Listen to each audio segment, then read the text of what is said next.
Eu avisei, o Prota tá demais. Eu tô até gripado aqui, mas nem isso vai me impedir de fazer a análise. Bora pro script, galera. Episódio 4 de Oshinoku já nos aparece com a cena começando com o Ako, observando e analisando cada detalhe do cenário sobre o que ele tem que fazer pra dar tudo certo na gravação.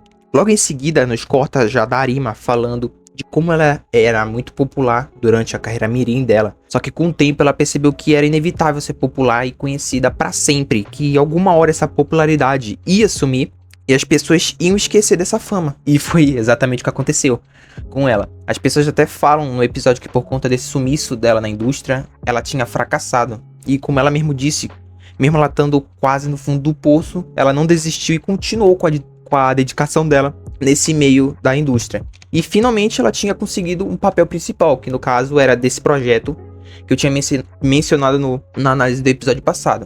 E que ela vai dar tudo de si, né, para esse programa se destacar, mesmo que seja ruim. E ela falando que sabe muito bem que as pessoas estão rotulando esse programa como um fracasso e que a atuação dele está horrível, e tá mesmo. E dela falando que essa última cena que eles vão fazer é a mais importante do mangá, e por conta disso ela tem que conseguir que o protagonista e ela tenham uma boa performance para pelo menos destacar nesse último episódio. Só que depois ela acaba desacreditando, porque ela não aguentou ficar vendo o de cabelo roxo atuando, e muito ruim a atuação dele. E ela não conseguiu de jeito nenhum atuar. E até pensa na mente dela de como a produção tá deixando passar essa performance de tão ruim que tá. Só que aí me acontece a melhor cena até agora do anime, meu nobre. Simplesmente o Prota chegando sinistro e dando uma aula de atuação. Ele simplesmente conseguiu manipular todo o set de gravação a favor dele. Os produtores, as luzes do set e até o protagonista, que era de cabelo roxo, ele improvisou com ele pra cena ficar bem mais real. Tudo isso pra cena ficar mais impactante e perfeita, pra finalmente a Arima conseguir mostrar toda a performance dela, que ela tava se segurando já há bastante tempo, como vocês sabem. Mano, essa cena foi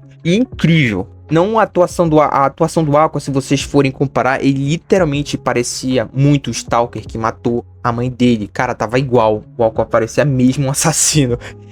E aí a Arima acaba conseguindo mostrar toda a performance dela que ela queria, principalmente nessa cena de gravação, que era a cena mais importante do mangá, como eu tinha falado. E que ela queria passar o mesmo impacto que teve do mangá pro programa. E aí o de cabelo roxo corta a cena dele até se desculpando com o Aqua, porque na parte que ele estava improvisando, o Aqua acaba provocando o de cabelo roxo, e o de cabelo roxo deu um soco no Prota. Só que o Aqua explicou que tava tudo bem e que isso era atuação e que ele deixou ser acertado de propósito.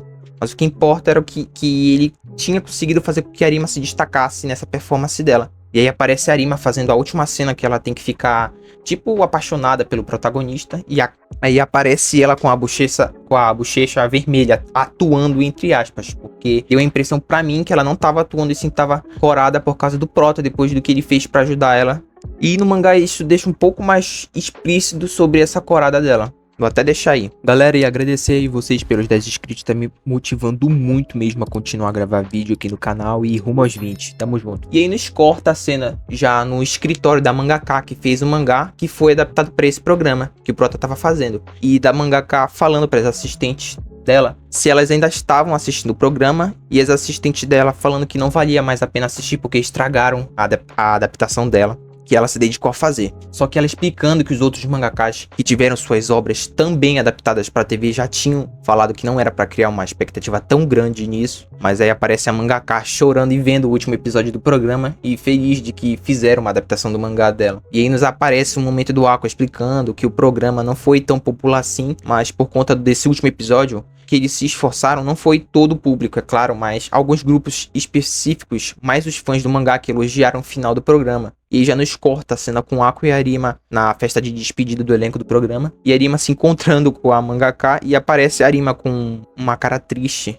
pelo programa não ter sido fiel ao mangá. Mas da mangaka agradecendo a Arima, porque foi a performance dela que segurou todo o programa. E aí tem uma cena engraçada também, da Arima perguntando pro Aqua se ele tinha alguma namorada. E ele falando sem escândalos e namorada, por conta de um assunto que eles estavam falando. E a cara dela corada de novo. Claramente essa cena deixou claro que ela tá interessada nele. E aí aparece o diretor indo até o Aqua, falando que o último episódio foi bem recebido, e o Aqua falando na mente dele que ele fez o teste de DNA das bitucas de cigarro do diretor, e deu que o diretor não era o pai dos gêmeos. E o diretor acaba perguntando se o Aqua era da agência da mãe dele adotiva. E o diretor acaba pegando o Prota de surpresa, perguntando pra ele se ele não achava que ele tinha um rosto parecido com a da Ai, que é a mãe biológica dele, só que o diretor não sabe. E aí o diretor acaba falando que, afinal de contas, ele já tinha visto a Ai de perto. E nessa o Aqua se aproveita e pergunta que relação o diretor tinha com a Ai. E o diretor explica que eles já tinham trabalhado junto quando ela atuava como modelo de revista.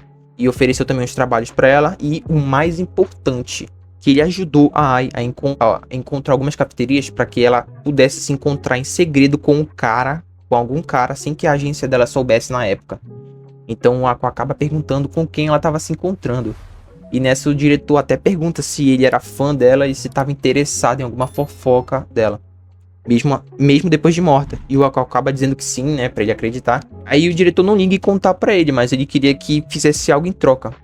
Como sempre, né, nada de graça. E o diretor disse que, como ele tinha um rosto bonito igual ao da Ai, ele perguntou pro Aqua se ele estava interessado em participar de um programa de namoro na vida real. Eu quero ver essa cena quando acontecer. E aí nos corta a cena de novo já da cena da Ruby com o Aqua chegando no colégio e Darima apresentando o colégio pra eles e dela explicando que nesse colégio só tem jovens da área do entretenimento. E tem só algumas cenas da Ruby explicando pro Aqua como ela conheceu essa de cabelo rosa. Que personagem bonita, capricharam no design. E da Ruby descobrindo que o Aqua não fez nenhum amigo e sentindo pena dele por causa disso. É nos apresentado também outra personagem, uma de cabelo verde. E a Ruby explicando que essa de cabelo verde ela é famosa, que sabe atuar, dançar, entre outras coisas. E como sempre, um momento cômico nunca pode faltar no episódio. E é a de cabelo verde, reconhecendo o Aqua do programa que ele fez. Também até a de cabelo rosa, dela sendo uma modelo. Mas ela não reconhece a Ruby, porque ela não é famosa. E aí finaliza a cena com a Ruby reclamando pra mãe dela que quer